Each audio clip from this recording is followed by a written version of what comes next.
Not everybody at once. Guys, put, everybody's hands are up. You guys gotta put your hands down. You ready? All right. Let's go with Frank's group. He was pretty vocal. He felt like he knew what he was doing. Which one did you guys select? Okay. And just tell us a little bit about that. And if you guys want to jot down some of the ideas, you'll have a couple of things like related to multiple choice throughout your test next Tuesday on some of these processes. Okay. So go for it, guys. Okay. So evaporation is the process of a substance in a liquid state changing to gaseous state due to an increase in temperature or pressure. Okay, so change in temperature or pressure. All right, so you're drawing a particular diagram. How would it look? We just show like the sun over the ocean. Okay. And so like you have your heat source and then the evaporation. So the liquid source, the liquid particles, how would they look different than the gaseous particles? Say it loud and proud, man. Let's go. Close together, right? So if you were trying to indicate a liquid versus a gas, you would just indicate the differences in space, because a liquid will take up less space of its container. A gas will take up all the space of its container. Ooh, come on, smartboard. Let me try that one more time. All right, so I think we can visualize that while my smartboard decides to work today. Let's go with another group. Brandon, what do you guys say back there? You guys do evaporation too? Can I get a group that didn't do evaporation? Isabella? Mm-hmm. What about y'all's group? Crystallization. Crystallization, I'm ready. Yeah, go for it. Crystallization. So it's a technique used to chemically separate solids and liquids by putting a material in a bowl and evaporating the liquid and leaving behind solid crystals. Okay, so this was where, and we do this a lot in some upper level chemistry. You have a solution, right? But the solution, you can't see the particles in it. You know there are particles in it because the solution, if you don't know, is made up of a solvent and a solute. So think of Kool-Aid, right? The solvent is the water. Water is the largest quantity. It's going to be dissolving some things within it. What's in it that's being dissolved? Shout it out. The Kool-Aid powder or sugar or whatever else is in there, right? So it is combined of two things in a mixture form. Well, if I finally let this solvent, which aka water, if I let it evaporate out, what's going to be left behind? The Kool-Aid. Now, the Kool-Aid, before you dissolve it, is what form of matter? Solid powder, right? It's a powder. So it definitely, after you evaporate off, so that goes really well together with the else group, you evaporate some of that water off, eventually you're just going to have a small powder down here, but many times it actually will form like crystals themselves. I'm actually going to show you guys this. I showed this to my AP class yesterday. My husband found this video. Coolest thing ever. If I can find it on my AP stuff here. Give me 1 second. I might pull this up as I show it. I have all of my lesson plans from the entire year. It's about 70 pages, so it's going to take a second to load. Alright, I'll come right back to that, maybe? I can just Google this. Microscopic. I forgot what it's called. Crystals redox. We'll see if that works. Video. Yep, let me go back to my actual notes here. Alright guys, just speed through this with me. This was really cool, so I actually do want to show this to you. Where's electrochemistry? Electrochemistry, okay.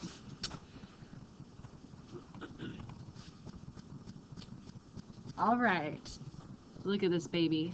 My name is Andrew Ray. After this ad. I'm an illustrator based in London. The beauty of science. Alright, so those are crystals actually forming on a copper wire. These are silver crystals under a microscope, and you can see them growing into a really cubic, individual needle-like structure. And they grow like crystals do. And it's because of this precipitation, I don't know if you saw that, of silver, they grow into little branches like a tree. But the reason it's happening is because there's like some electrons being exchanged and another solid is being removed while another solid is actually being formed. So this one's really cool. We actually make silver. We like legitimately make silver. We're using silver in the lab tomorrow.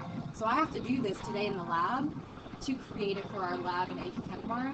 But I'm like an alchemist, people. I am making silver.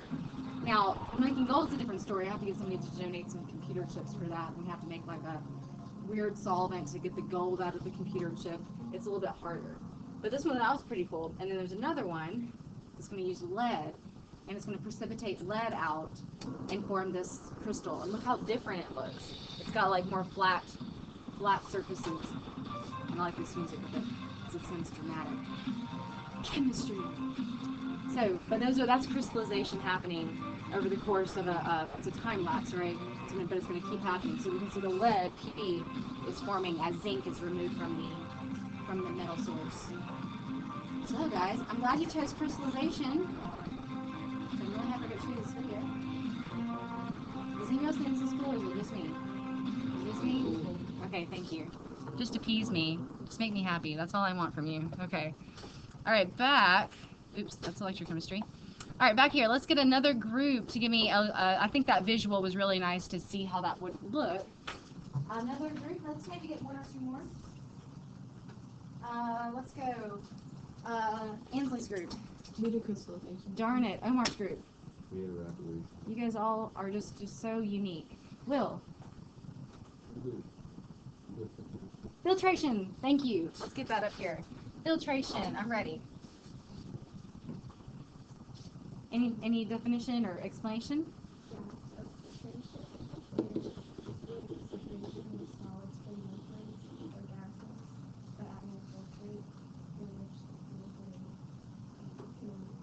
Can only pass. Okay, great. So filtration, can you probably guess what you're going to use as your equipment for that? A filter, right? That kind of makes sense. But the filter will fit into a funnel. So many times you guys have a beaker, you'll put like a funnel in it. Your funnel is going to be lined with like a filter paper, because the filter paper is only allows wet through that. Right, so if you have a solution, and that solution is made up of both liquid and solid, like a solid that maybe is precipitated out from a reaction, or another solid that's just not going to dissolve, we have to get the solid out of this mixture of a liquid. So we're separating a mixture into the two components it's consisting of. So it only allows liquid through, and through that process, if you're pouring a liquid in here, the liquid will come through the bottom, but what's going to get caught here is solid particulate. And sometimes we'll mask that, we'll take that and maybe find out the purity of our substance. You know, if we want a really pure substance with like 95% purity, we would mask that and figure out some sort of quantity related to it. So all of these so far, filtering, evaporation, and crystallization. We've basically taken a mixture, we've somehow separated it either by driving water off, by heating it, pulling liquid through by separating with a filter, or very similar to the crystallization but driving water off. What kind of processes are those? Chemical or physical? Loud and proud, I did hear it. It is all physical. We have done nothing chemically, really. Really. We have basically just said we've separated a physical combination, aka, what's a physical combination called? Say again? A mixture, thank you. I like hear you guys and then you're like, I'm not sure, so you say it very quietly. If you're wrong to say it out loud, we all benefit from it. Okay, so separating a physical combination, which is a mixture, is still just a physical process. All of these up here are physical, except for, I did see one group Googling electrolysis. Did anybody get any more information on that? Nay? Okay. Electrolysis is the only one up here that's a chemical process, because it actually does, it's like, for example, electrolysis of water, it does split water. It does take H2O, chemically separates it into H's and O's, and that's why it's called chemical. Versus the rest of these, my board, guys, it's just on that struggle list today. The rest of these are all just taking a substance and pulling them to separate areas, not chemically changing their composition. Okay, hold on to that for a second. Halfway close your computer so I know that I have your complete and undivided attention. You don't have to close it all the way because I don't have to log you out or anything. Let's talk shop on problem set 3B. And I'm going to do that from my notes in my board. It's going to be turd this morning. Oh, look at it. Now it's supposed to function. So I pulled up the questions and put them on the board. Let's try this one more time. I'm probably going to crash the computer, but we're gonna do this. Yep. Is it only my board? Is it only mine? Do your other teachers' boards do this? Make me feel better and say yes. They all just are horrible. They're all bad. Okay. So I'm gonna let that kind of do its thing. So problems number 3. The particles moving through a gas. You have your problem set. If you need to pull it on that up on the computer, I understand because I don't think they're printed. That's fine. So particles moving through a gas at a speed. Speed of 45.8 meters per second. Strikes the wall, bounces off. 25 centimeters away. How long did it take? All right. So I'm not going to read this again as I read it before. I'm going to read it as what I want. What do I want from this?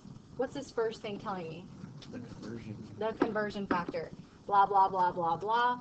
25 centimeters. What's that? The given, and then the question is what? How long? So what does how long mean? Yes, it's looking for time. It's looking for seconds in this case. So I'm going to start with my 25 centimeters.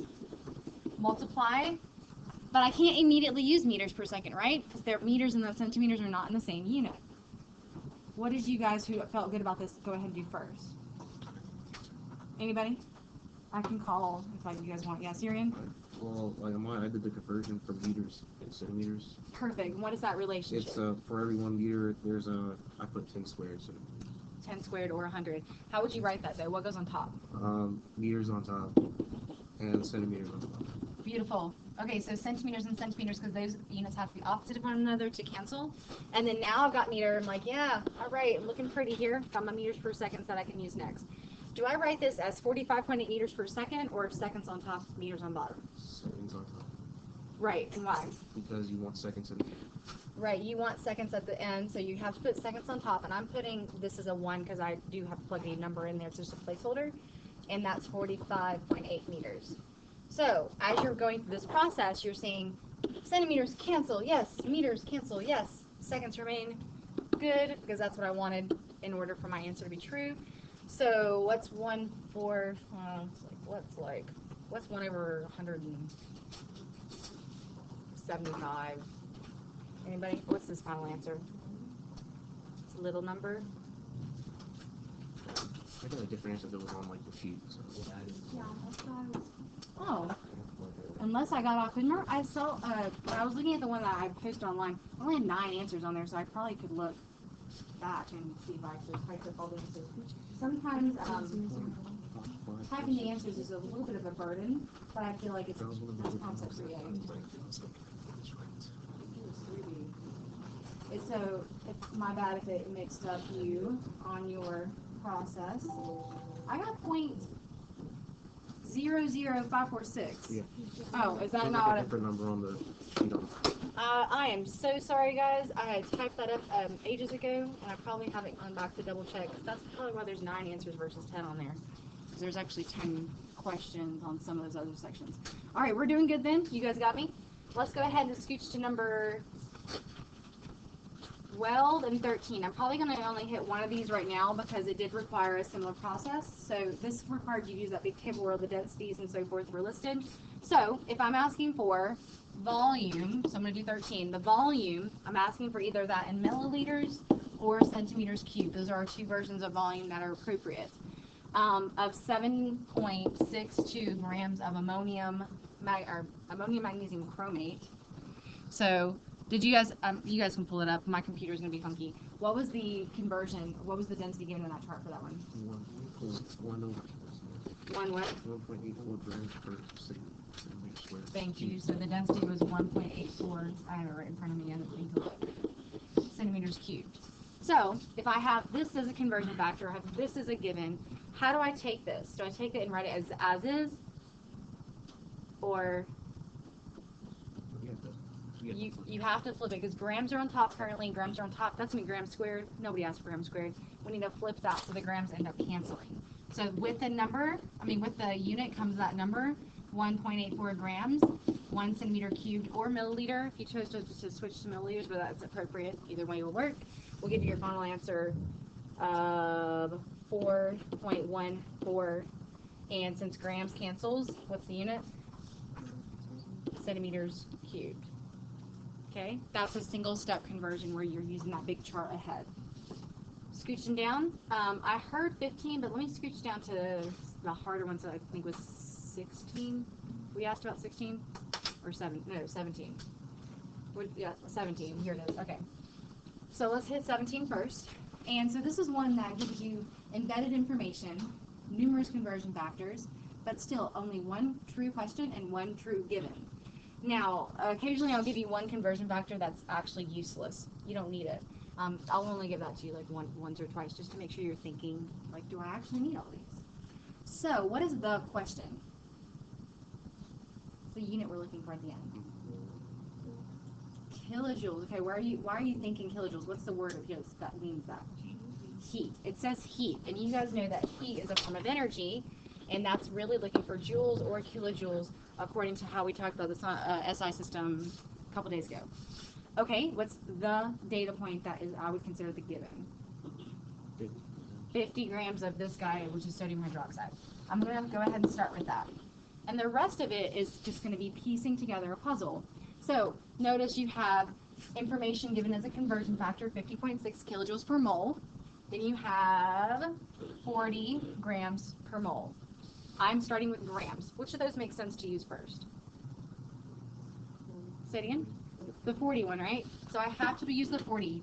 Does the 40 grams go on top of this fraction or bottom? Bottom, because it has to cancel with the gram over here. This unit guides you to tell you what's in the denominator of the next one. 1 mole on top. Okay, and at that point, grams and grams cancels. Moles are there. Nobody wants moles. Get me out of moles. What's my next conversion factor? But do I write it as is or flip it? As is, because the 50 kilojoules are already on top, the 1 mole is already on bottom. That's going to allow for me to end up with kilojoules on top, and the 1 mole will cancel, or the mole itself will cancel. And just as a let's try, if instead I said specifically I wanted you to go to just joules, how would I get from kilojoules to joules? Because that's up here in your head. That's not on in the problem itself. How do you get from kilojoules to joules? So how King Henry died, right? So you're thinking your King Henry died by drinking chocolate milk, and the relationship is kilo. And where's joules at here? Base, because it doesn't have a prefix, right? So what's the relationship between these two? 1 to 1,000, right? So who gets the 1? The kilo, because you have one huge kilojoule, one huge one, and it has how many little joules in it? 1,000. So always think logically to make sure that that does make sense in your head as well. So if I wanted to go there, I could, and I would see kilojoules cancel, and I could calculate. Now the calculation part would be a little bit, we need to make sure you're processing that right. Question? Yeah, I started with the 50.6 and so about It might be because of sig figs, because you might see how 50.0 and 50.6 are so similar. It may not have caused a huge mathematical difference. Maybe. But you certainly should generally never start with conversion factor. Occasionally, like on some of those mixed problems and complex ones above, you guys started with a fraction because I started you with a fraction. You didn't really have any choice. Most of the time, you will not, though. Okay, I might look at your work just to see if it was a coincidence or if there was actually a mistake. Okay. All right. So other than that, you guys can calculate. I think your possibilities there. Okay. All right. Let me pause for now because I want to make sure I talk to individuals who need some more help because I can bore you to tears with stoichiometry or dimensional analysis pretty much all day. Okay. So for now, I want to see your homework. So go ahead and pass that up to me. And you pass it, and people at the front, just put a little pile for me. If you have to staple it, I will staple, so just dog ear it, and I can handle that. We're going to be moving to our lab. So, take out a piece of paper, and I'm going to give you the introduction to your lab. If you need a stapler, I will staple it for you. No worries, just dog ear it for me. And I'll just a second. Thanks, guys. So your lab, did anybody research chromatography? Chromatography, y'all scripted? Okay, so you guys will know a little bit more than maybe some others. Now, chromatography is a method of separating a mixture of compounds based on some properties related to their solubility, related to their attractions, some other inherent information. You're going to do a little reading with that at the very beginning of your lab, kind of like the background information that's always present at the beginning of a lab. So we're going to separate a mixture, and it's a little bit of a slow process because it doesn't happen like in 5 seconds, okay? It might have to sit for 20 minutes. So we're not going to sit there and twiddle our thumbs and look pretty. Okay, we're going to do a little active work with that too. So whenever you get back to your lab, you may have noticed, or you may notice some of the similarities between chemistry and biology at first, some of the introductory things, getting us back into the lab and understanding how to use glassware and other things like that. Who did chromatography with spinach in biology? We took a spinach leaf and you separated the pigments. Who had Miss Austin? Most of you guys, I'm sure, did. Aldridge? Stallings? Okay. So I'm sure there are a couple of you guys who will recognize at least the process, but we're talking about a little bit of different, a couple of different things here. So we're going to actually take, I'm going to come right back to this. We're going to take and set up some beakers. I'm just going to give you the setup first. We're going to set up some beakers, and we have this long strip called chromatography paper. It's just fancy paper that will absorb water, ethanol, or isopropyl alcohol. Ethanol and isopropyl alcohol are just like alcohols that you'd find on the grocery store shelf. And we're going to cut a little V in the bottom of our strips. And when you cut the V, it's going to leave just the bottom of the V in the water level or the ethanol level or the isopropyl alcohol level.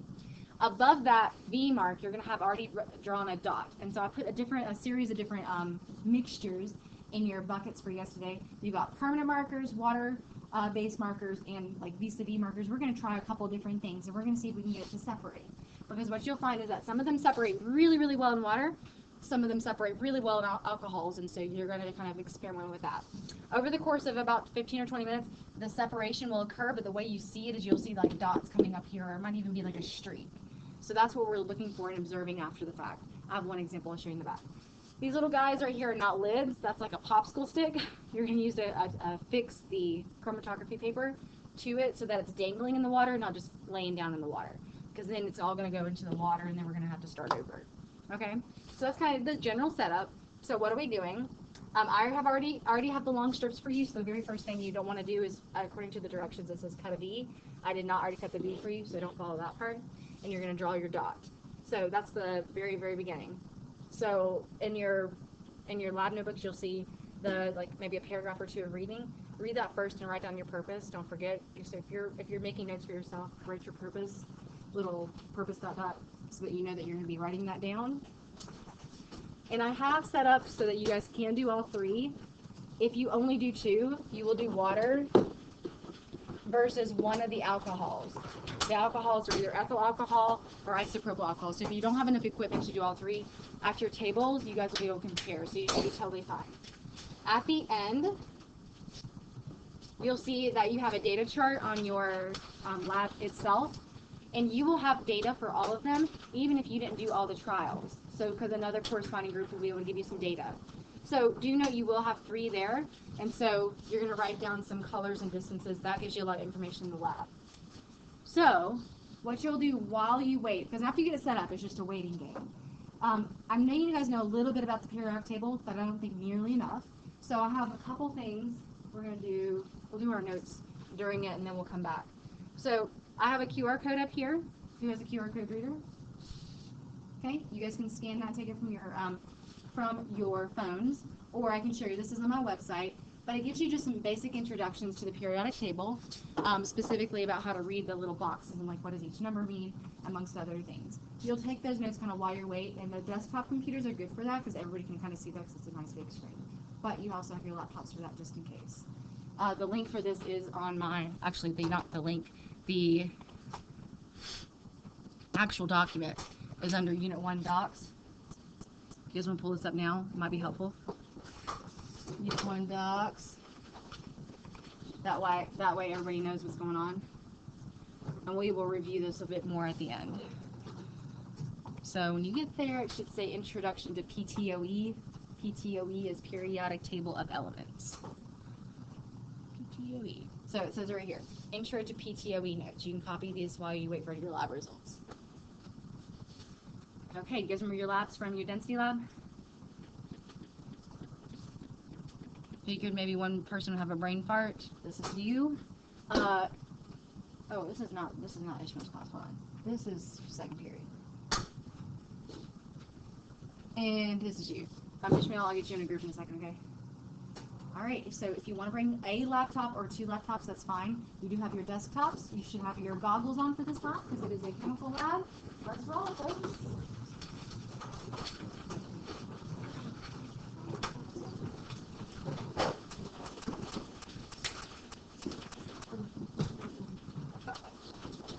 I do need back lab for some other rooms that I can like have living back lab. There will be. You ready?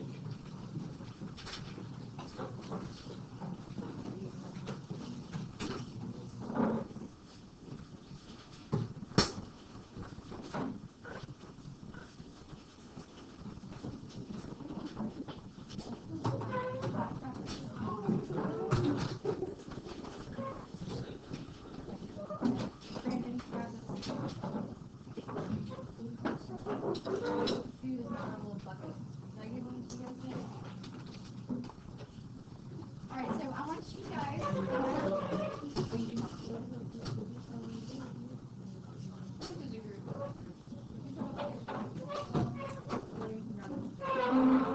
so I have adapted this lab 3 times because I found different ways for it to work a little bit better.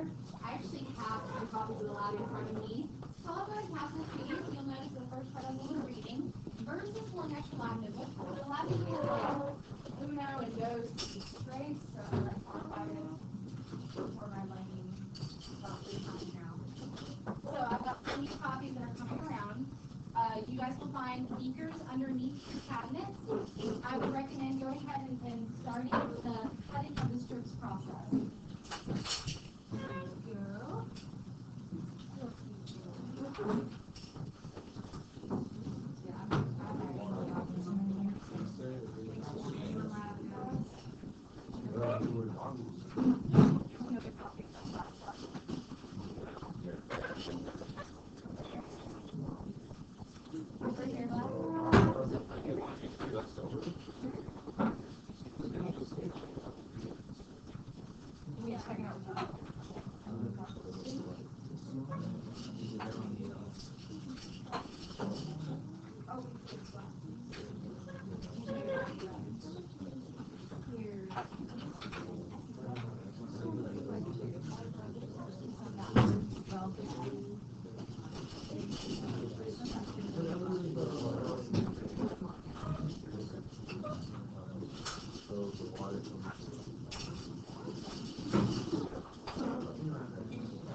Sorry, Omar. I don't have any more. So work with what you got.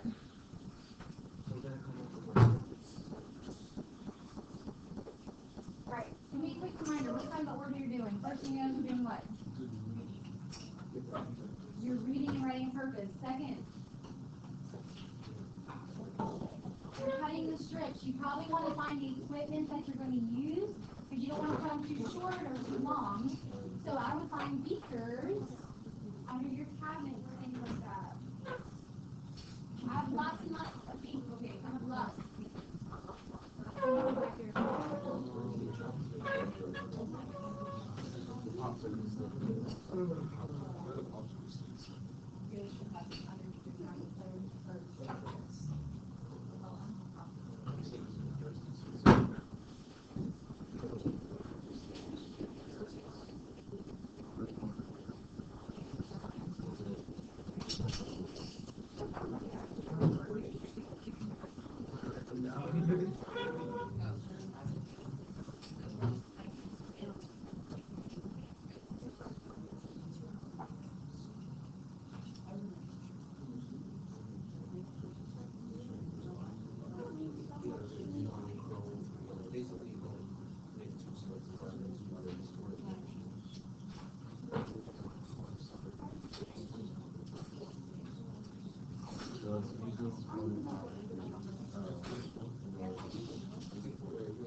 This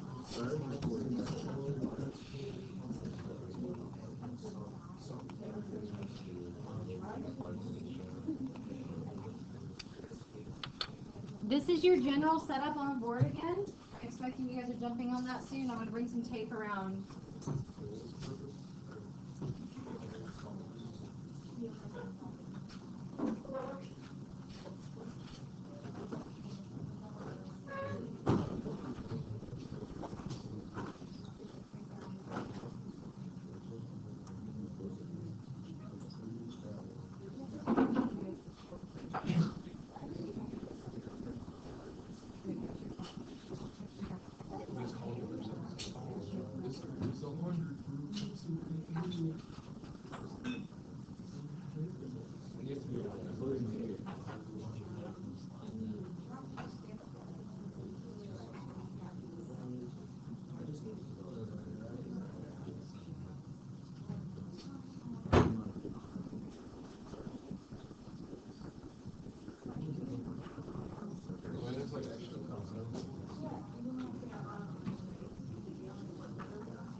Your base basically it doesn't have to touch the bottom. It's just not like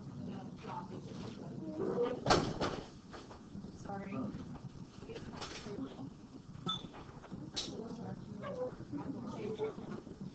you want to use 3, if not,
Alright, I'm going to go ahead and say everybody have their goggles on because you're going to start opening the ethanol and unsubscribable alcohol and I'm trying to cover it.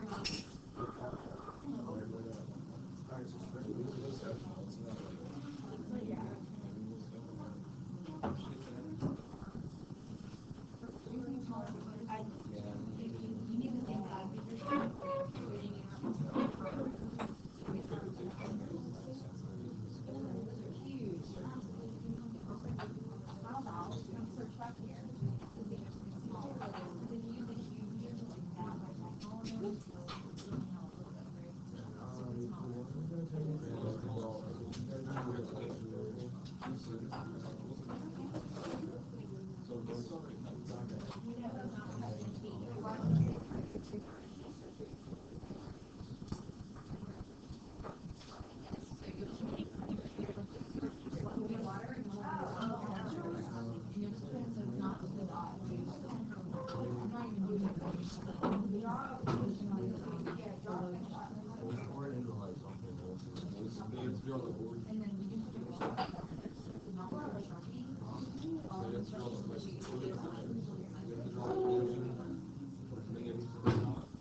Here, grab some pictures and take it up with me.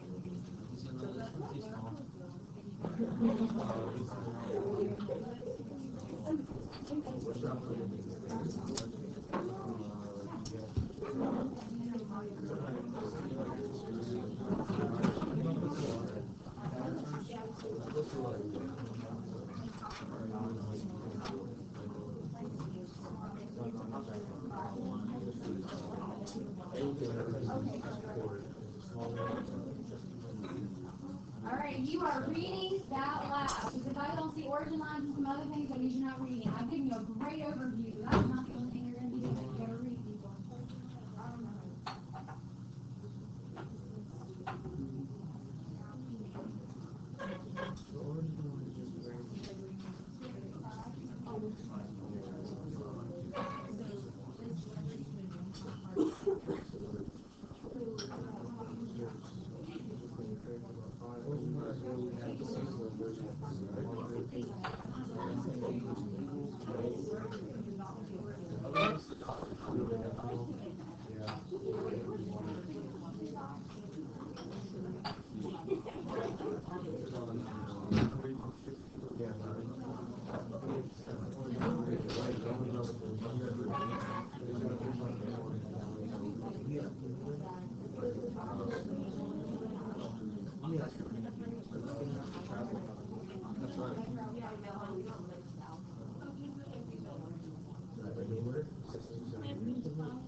Alright, so once you guys get set up,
pretty banging, guys. Pretty awesome.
Let me give it back to you. Hold on.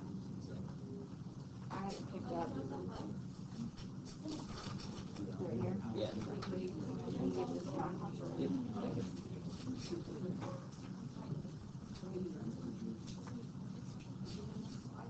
Oh, is there?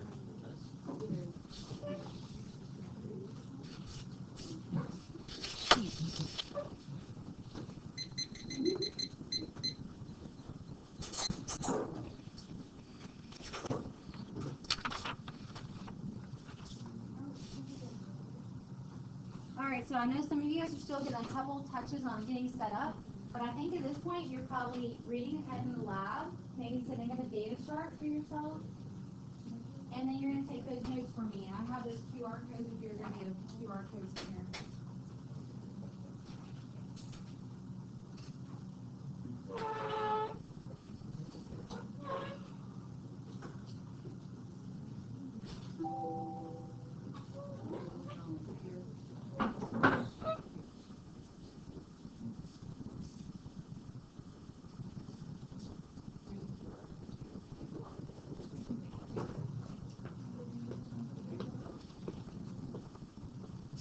Oh, there's so many.